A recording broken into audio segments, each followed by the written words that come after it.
Le goût d'entreprendre.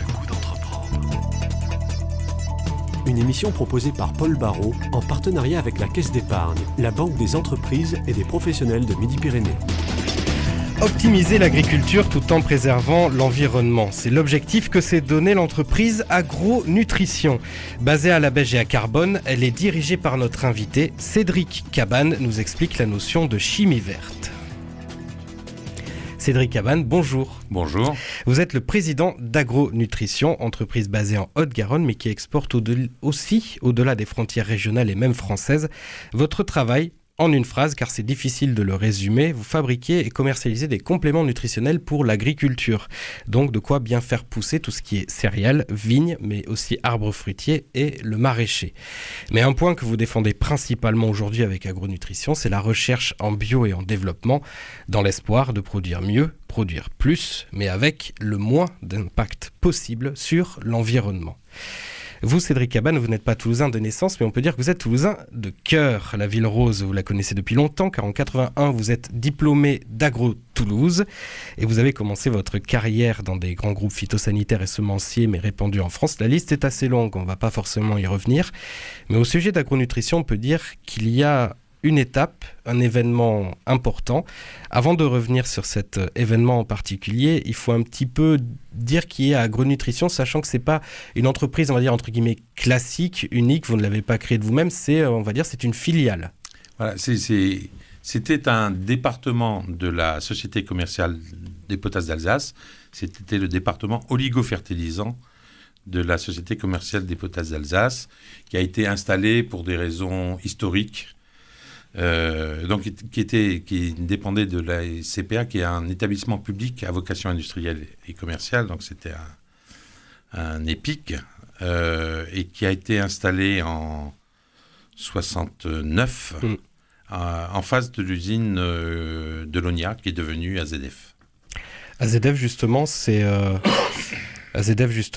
ça, c'est cette date dont j'avais fait allusion, 21 septembre 2001. AZF explose, on s'en souvient tous ici dans la région.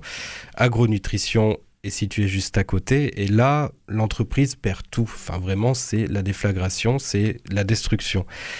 Vous aviez à l'époque 8 salariés.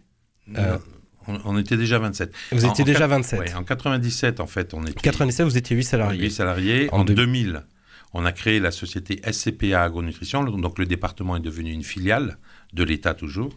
Et on était 27 qui fabriquions des oligo-éléments pour les plantes, des compléments nutritionnels pour les plantes. Donc l'année où AZF a explosé, vous avez tout perdu, même ça a été un souvenir terrible pour une partie de vos salariés. Il y a même eu des blessés au sein de votre équipe, des blessés physiques, parfois peut-être graves, mais au-delà du drame, du souvenir des victimes, vous avez réussi à renaître un peu de vos cendres, on peut le dire comme ça. Vous avez été miraculeusement sauvé alors que tout semblait vous pousser vers la mort, mettre la clé sous la porte tout simplement.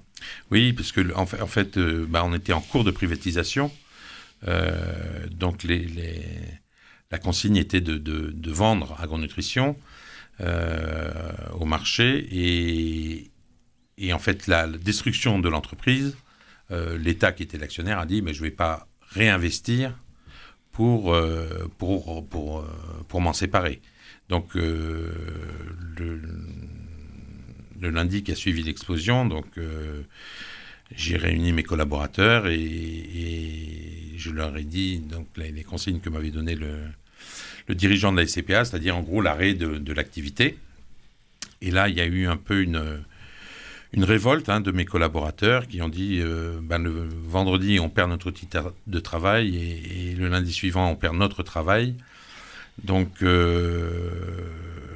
ils ont décidé, et moi avec eux, de nous battre pour faire survivre ce projet d'entreprise qui avait à peine un an d'existence. Donc il y avait 2 ans, puisqu'on l'a fait en 2000. Mais qui était très jeune, quoi. Qui était très jeune, exactement. Du berceau, ouais. Qui était très jeune. Et donc là, avec l'aide de la région, de l'agglomération, des chambres de commerce, des politiques de manière générale, du groupe Total, qui nous a donné un coup de main pour se sortir cette ornière et de la SCPA.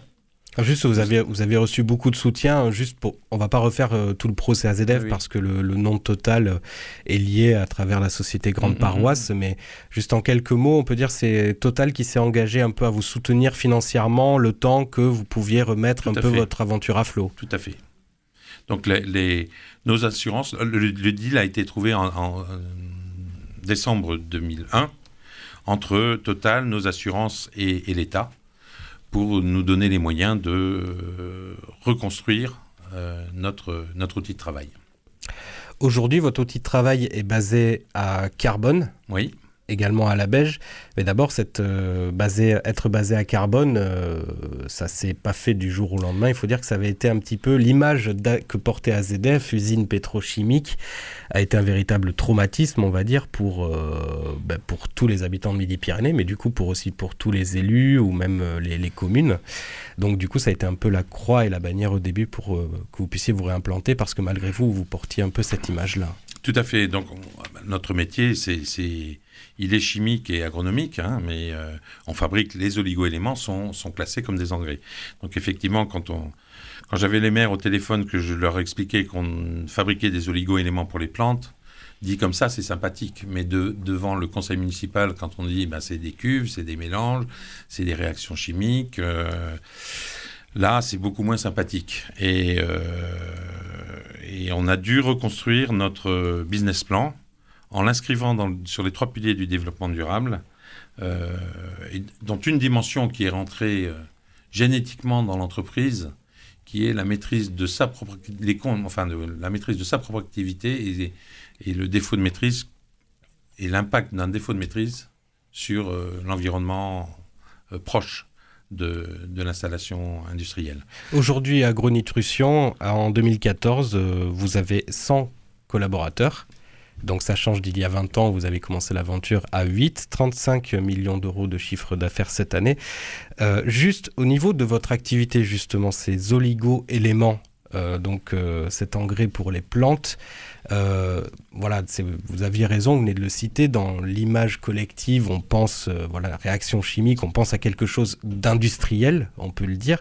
Donc comment marche le développement durable? Juste si vous pouvez l'expliquer à des personnes qui sont un peu néophytes dans la matière. Alors le développement durable, c'est l'entreprise qui est inscrite dans le développement durable. Donc il y a en termes d'économie, en termes de sociétal et d'environnement. Donc c'est l'impact on juge notre entreprise tous les ans sur ces 3 piliers. Par contre, ce qu'on fabrique, c'est réellement dans des bidons, c'est des oligo-éléments pour les plantes. La meilleure manière de le comprendre, c'est d'expliquer à quoi servent nos produits et pourquoi ils sont achetés par les agriculteurs. À quoi servent vos produits et pourquoi sont-ils achetés par les agriculteurs? Donc, ils les achètent pour prévenir ou corriger les carences en oligo-éléments. Donc, comme l'homme, qui peut avoir des carences en magnésium ou en fer, les plantes ont des carences en éléments minéraux et on vient corriger avec nos produits ces carences. Une deuxième raison d'utilisation, c'est qu'en croisant ces oligo-éléments qui, sur le plan chimique, sont des catalyseurs de certaines réactions biochimiques, on améliore la qualité des productions agricoles. Donc, on va faire plus de sucre, plus de protéines, plus de couleurs, des choses comme ça, sachant que les vraies évolutions sont génétiques. Nous, on améliore de quelques pourcents et on permet à l'agriculteur de répondre au cahier des charges que lui fixe son aval. La troisième raison, c'est qu'on joue sur une particularité qu'ont les plantes, en fait, et une synergie avec ces oligo-éléments, c'est-à-dire en formulant, on leur fait croire en fait qu'elle est attaquée par un parasite, donc par un champignon ou un insecte. Vous droguez la plante en quelque sorte, Vous la faites halluciner. Exactement. Donc, elle croit qu'elle est attaquée par une plante et elle va monter ses défenses. Elle va épaissir sa cuticule, elle va solidifier ses parois. Et donc, ça lui permet de résister mieux quand la maladie va réellement arriver et de reculer le moment où il faut traiter avec un fongicide ou un insecticide. C'est une forme de vaccin en quelque sorte. C'est une forme de vaccin, sauf que dans le monde végétal, c'est pas acquis. Donc, c'est obligatoirement préventif et la durée du signal dure entre 15 et 20 jours suivant les plantes. Et donc, il faut régulièrement la stimuler pour qu'elle puisse se défendre contre les agresseurs. Et la quatrième raison, C'est là où on se développe beaucoup et on met beaucoup d'argent dans l'innovation. C'est ce qu'on appelle la fertilisation environnementale. C'est un mot nouveau sur un concept très ancien. Mettre moins d'engrais à l'hectare, mieux localisé, plus disponible pour les plantes, pour diminuer l'impact environnemental de la fertilisation des plantes. Juste pour nous donner une petite idée, au niveau de la quantité d'oligo-éléments que vous produisez, ça représente quoi et qui sont vos principaux clients? Alors, ça peut être l'agriculteur indépendant comme des grandes sociétés? On fabrique environ 40 000 tonnes par an. On va dire 20 000 tonnes 18 000 tonnes en France, 22 000 tonnes à exporter. Nos clients en France sont les distributeurs agricoles, donc les coopératives et les négoces agricoles. Les utilisateurs de nos produits sont les agriculteurs. 55% de nos produits sont utilisés pour les grandes cultures, donc le blé, le tournesol, la betterave, etc. Et le reste par l'arboriculture, la vigne et un tout petit peu par le maraîchage. Parce que le maraîchage est un peu moins répandu géographiquement aussi. Un peu moins répandu, puis on est moins présent sur ce domaine-là. Alors au niveau du coup, ce qui est surprenant, c'est que la majorité de votre production est exportée. Vous êtes exporté dans 35 pays différents, répandus un peu dans tous les continents habitables de notre planète. Est-ce qu'à chaque fois, il y a quand même des complications, par exemple, parce qu'on pense notamment que l'agriculture n'est pas forcément vue de la même façon en France comme en Argentine, ou comme en Corée, ou comme en Australie, là où vous exportez. Est-ce qu'il y a quand même une certaine pérennité dans ces échanges et est-ce que c'est facile de s'implanter là-bas? Alors, facile, non. On a 25% de cette niche de marché en France. On est leader sur ce créneau de marché et on a au mieux 5% sur les marchés export. Par contre, c'est un marché qui croît, mais en même temps que le marché de la fertilisation agricole, se développe mondialement parce qu'il faut nourrir 3 milliards de personnes de plus, qu'on demande à l'agriculture de... 7 milliards bientôt, oui, c'est une grande question. Exactement.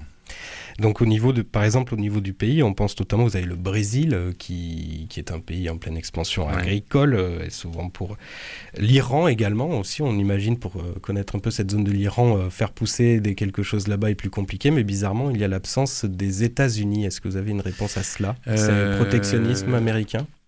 C'est un petit peu plus compliqué, et puis on s'y est pas vraiment intéressé. Mais là, en ce moment, j'ai 2 collaborateurs qui sont aux États-Unis pour qu'on puisse se développer sur ce continent nord-américain. Et quand même, les destinataires principaux, ce sont des pays européens, donc il y a aussi un peu cette synergie, peut-être avec la politique agricole commune.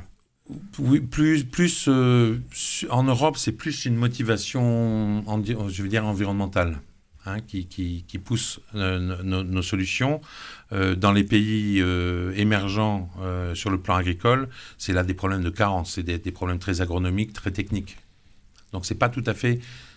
On répond avec nos produits, mais pas les mêmes produits, très concrètement.